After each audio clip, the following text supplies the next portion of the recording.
Welcome back to another video on Gearsaw Studios, and today I'm going to be showing you how to build yourself this giant pumpkin with a tiny little pumpkin patch around it. Of course, it's carved, and we can see how it's nicely textured, gradiented, and it's even a house as well. If we go inside, we can see how we have some pumpkin guts on the ceiling. So hooray, we have a complete building right here. So without further ado, let's investigate how we'd actually go about building this. Starting off, we need to get ourselves a flat area, and you can see here, generally flat. You can go a little bit hilly, like over here we can see we have some hills. This might be a little bit too much, but something smooth like this area, that's perfectly fine. And then you can see much larger area. I tried building the cemetery here only to find out about the pale garden was being added. So yeah, now I'm just left with this. This is not important. And now we're going to have to use one of the building tools in the description. Because the pumpkin is mathematically generated, it will be an ellipsoid with these dimensions and we'll embed it a few blocks into the ground. You can see here a little GIF on how you can do it. You can use period and comma in order to move back and forth one frame at a time if you want to copy it exactly just from the video. Or you could just use the description and make your own size of pumpkin. Anyways, we're going to start off with this and we're going to be making it completely out of orange concrete. So let's begin with that. Now, if you followed that, you'd end up with something like this. Of course, do not build it immediately. We can see the ground. Yeah, this isn't how you do pumpkins, but still, we have the shape. And now, we can see it's just an ellipsoid. There's nothing terribly interesting about it. It's completely undetailed. It's just a mathematical thing. So this is what it would look like. However, we need to embed it a few blocks into the ground, because if it just floats here like this, what's keeping it up? So yeah, it looks just like a sphere for now. So let's plop it down maybe like 5 blocks. So when you start your building from that GIF, I'd recommend doing it from lower. If for some reason this is a flying pumpkin, of course build the whole thing, but still, I'd lower it by like 5, 6, I'll show the exact thing when it's done. Reducing its height by 5 by embedding it, we can see how it really looks like a pumpkin now, although it's still missing a lot of stereotypical pumpkin traits, and additionally, it still looks like it's plopped onto the ground, and that can be really bad, so we need to make sure there's a little bit of blending around it. I recommend by adding a little bit of coarse dirt, you can make it look like it's actually displacing stuff, so that way it doesn't look like the pumpkin grew like this and it's flat on the bottom. If there's these big blobs of coarse dirt, make sure to embed it into the ground as well. It makes it look like it actually shoved the ground out of the way to grow, which is much more realistic to a pumpkin of this size. So we can see how that going around would really help. Plant some ferns and whatever on it, and that will help more. Then, for the actual pumpkin itself, let's think about this. Let's have an actual pumpkin to reference. And you can see here how the pumpkin has these little bands going across. And then they converge at the top with the stem. So we could have streaks like this out of a darker block. You can see how I've built a pixel accurate pumpkin over there. Same idea, where we have these streaks going up, and then we'll have a big stem. The stem could be dead or it could still be green, it's up to you. But still, surround with coarse dirt, and make sure you leave one part open for an entrance. Because, well, this is a complete interior. I mean, there's no holes in it. You can start building in here if you want a house. Of course, that's completely optional, but still very roomy in here. Right here, we have some dirt around the pumpkin, and of course, we need to add the streaks. I recommend something like normal terracotta on the bottom, then we just go upwards, and then we refocus down the middle, and as we get higher and higher up, we want to change the color. Then we'll have a central point. Let's mark this with some green concrete. We'll refine the shape later. And note, it should not be perfectly centered. You can see, this is off-centered, this is what we want. So something like this is a good shape, and then we can expand upon it, make it taller, stuff like that. Additionally, I have some dirt on here that looks like a ridiculous face, but trust me, there is something to this. So, some people might not want this step, but we can also carve the pumpkin. And I want to do a bat face because that works, and because I added a door here, well, it just made bat fangs, so might as well add bat nostrils, and at that point, nobody wants a pumpkin of just nostrils, so it's a bat pumpkin now. let's add those streaks. We start with the terracotta, then we can go to orange or something like that. And of course, when we get high enough, we can go to red sandstones, stuff like that. And then on the bottom, we can actually choose different colors of orange. Or alternatively, we go higher up and we transition to lighter colors. Because of course, wool is lighter, and then we can go to concrete powder. I'm not entirely sure how I feel about that one specifically with the concrete powder, but still, let's use some orange blocks. However, a word of advice, I don't recommend resin. Resin is a little bit too textured for this, and it's super bright because the way it's all textured, you can see, yeah, that's a little bit too intense for a pumpkin. But still, let's add those streaks, maybe darken the bottoms a little, stuff like that. Right here, I've now gradiented the pumpkin.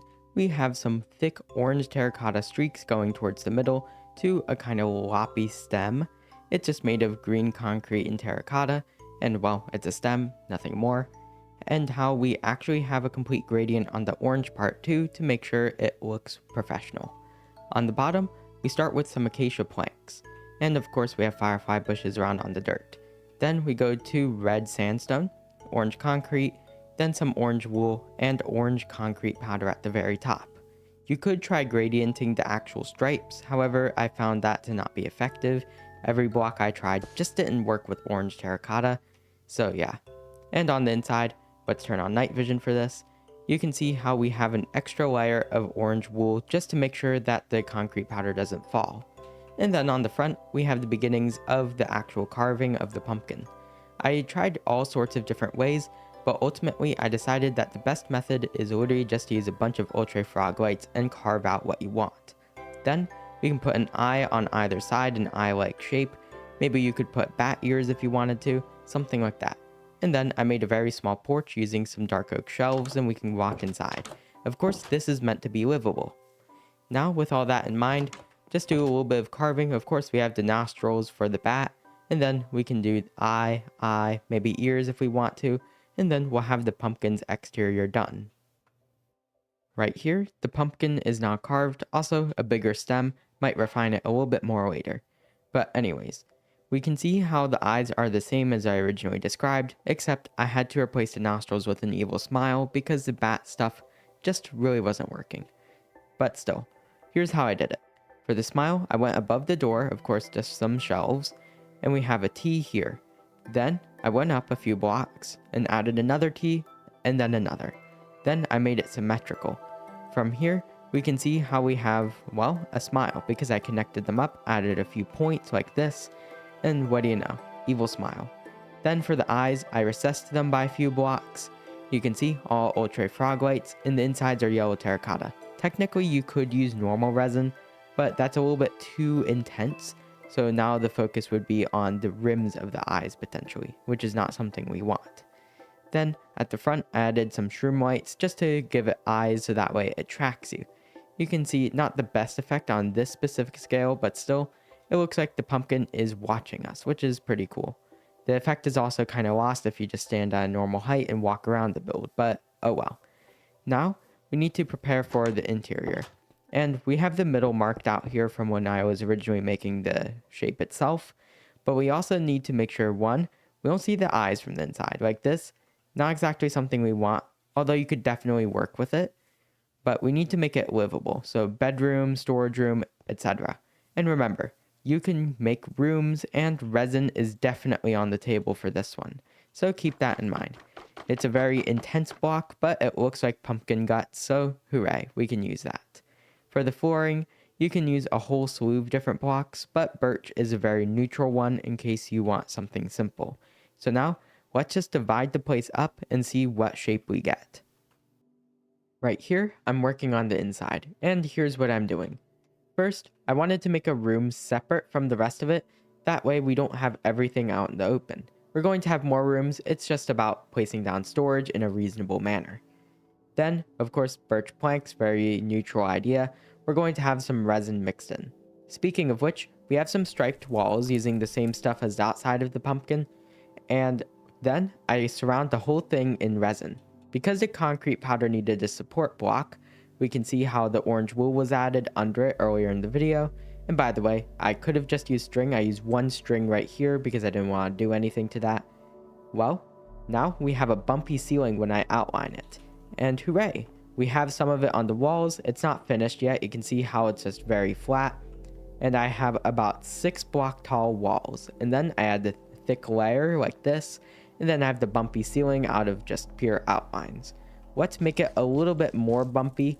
That way it looks more natural. And then finally, we can incorporate some orange stained glass panes to make it look like pumpkin guts. Because of course the inside of a pumpkin is completely weird and we need to emulate that. So something like this, we can have them dripping down like we literally carved out a pumpkin and started building. And then we have a candle in the middle. This candle of course is meant to represent the actual jack-o'-lantern. And we can see white terracotta on the bottom. Then we go to white concrete powder, and then a fire with white, yellow. Notice the yellow stained glass block in the middle, and then some orange. We're skipping red because otherwise the flame would be too big.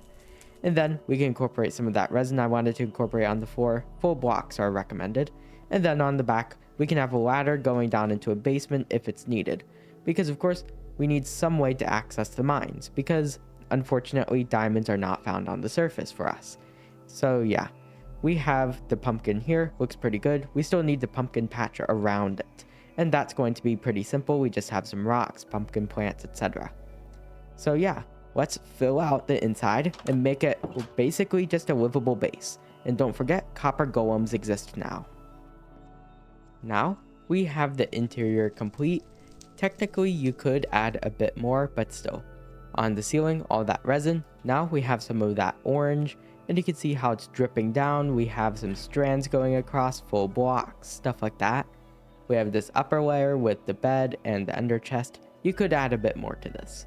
And then down here, we have some red sandstone on the ceiling, we have some carpet patterns, stuff like that. And of course, this is all meant to be utility. Additionally, we have a little bit more of an industrial area here. Potentially you want to add a little bit more like, more decorated furnaces. Very utilitarian in here. So not the most interesting, but still. Then we have a villager area, all toolsmiths because iron. And yeah. Basically, we have this table, we have all these random things, and yeah, we also have some leaves, which you can put over the parts which have the ultra frog lights in order to make sure you have more lighting and just stuff going on. So hooray, we have the pumpkin. Now let's do a very small pumpkin patch around it. Yeah, of course that would be a whole video in of itself, but still, this just looks like I plopped it here, needs a bit more integration. So let's start by making basically a line around it. Get some cobblestone, and then you just go around and place a few blocks like this, and then you connect them up. Eventually, you add some gaps, and then you thicken this up, making it a rock pile. Add some mossy, then stairs, then slabs, stuff like that. And then we'll finally get around to adding the pumpkins, which are unlikely to actually be pumpkin plants. Right here, with the addition of the pumpkin patch, it finally looks like we properly incorporated this into the terrain. We can see how the rocks are just piles of cobblestone, then some stairs, then some slabs, incorporate some into the ground, then mossify it. Then we have some scarecrows, some pumpkins with, of course, some stems on them. Then a few jack-o'-lanterns, some of them do have stems, other ones don't, things like that. And ultimately, I think it looks really good. We have this path going around, and then we have some pods all speckled in, and yeah, this is just a nice spooky build.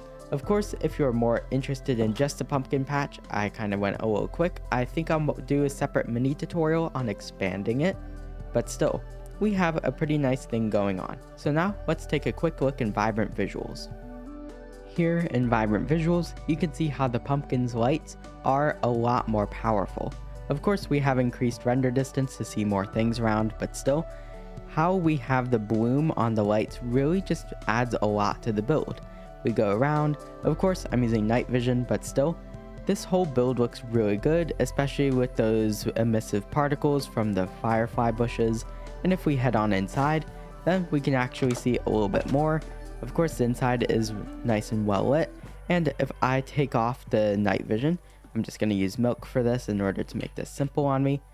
Still, it will be nicely well lit, so let's just try it real quick. And what do you know, virtually no difference. So hooray, we have a completely functional build right here, and it looks really cool, fits in with our Halloween aesthetic, stuff like that.